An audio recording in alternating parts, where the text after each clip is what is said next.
G'day viewers, well, since this radio is sort of half worth repairing, a couple of guys on the radio collectors group, it's a clips or Croydon chassis, so this Dobbie radio K used, so they got their eyes out for some parts, so definitely the power transformer, potentiometer,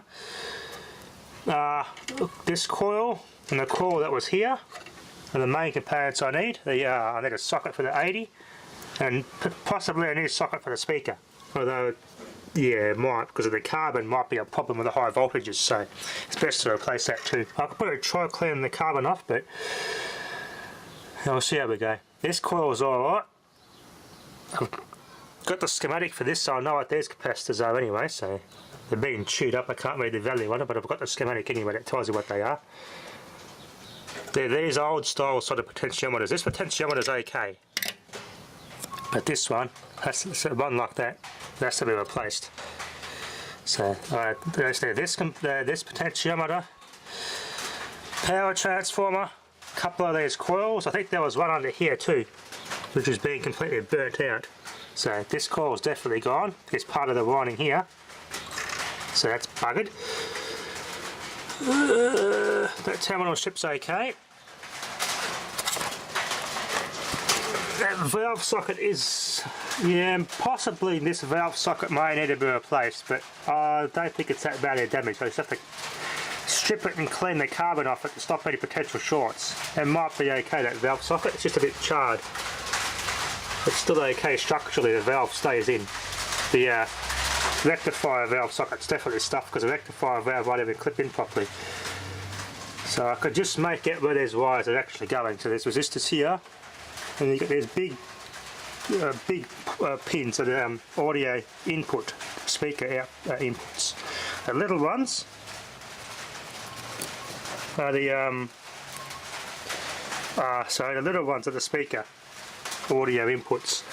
The big ones, like these two here, go to the off the rectifier valve to actually provide power to this coil here, which is the magnet.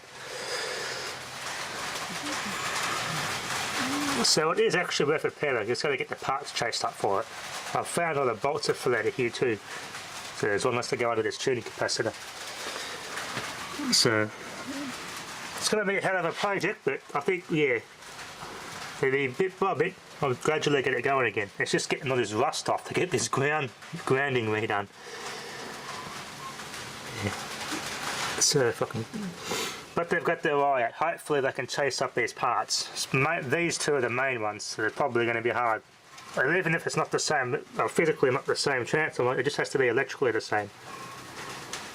But these coils, I think there's probably a specific value to this radio, but they won't be the same, but I'll get some equivalent that will match this. So they got their eye out. The main problem is probably this potentiometer here.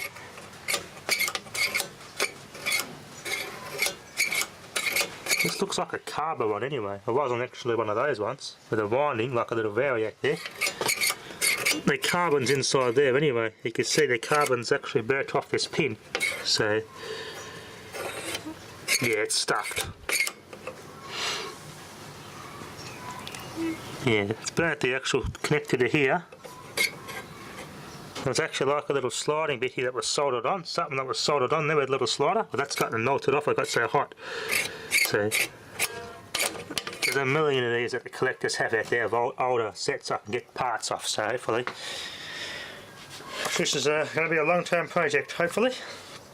But it looked like I'll see it going again. It's going to be a hell of a project, but it'd be worth it. Look at this capacitor, chewed up the buggery. Eclipse radio, proprietary limited, made in Australia. Yep, definitely Eclipse built chassis. Here we go. That is wrecked, look at that. Yep, the verification is our Eclipse capacitors. Saxon. Oh, well, I reckon this capacitor might be stuffed. This one is okay, 0.003. This one here though, yeah, I think that's gone. Yeah, I have to replace that capacitor. If I can get one like that, it'd be nice, but if I have to use a modern one, so be it. I'll just leave that there and paint it green or something, just for cosmetic purposes, so it looks original, but yeah.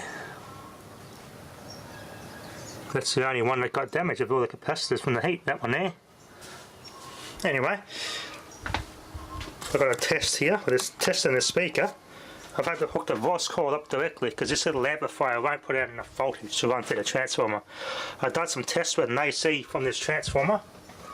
AC output 16 volt, 1.5 amp AC on those pins, and the speaker made a noise, so that transformer is actually okay. There's a date code there, 7th of the 9th, 1937. So that transformer is good. I've got this all hooked up here on the Kinto amplifier directly to the voice coil. It's a 1.2 ohm voice coil, so this is actually a test that the speaker's okay. I get some free music here somewhere I can play. Yeah, you hear the speaker there. Let's have a look here. I'll find something. I'll go to my channel, watch one of my own videos here. It's not very loud obviously because it's designed for high voltages. Let's watch my bookshelf speaker video. Of course the ad, but that would... To say that the new Valus can tow 3.5 tonne. Sounds alright. 3.5 tonne.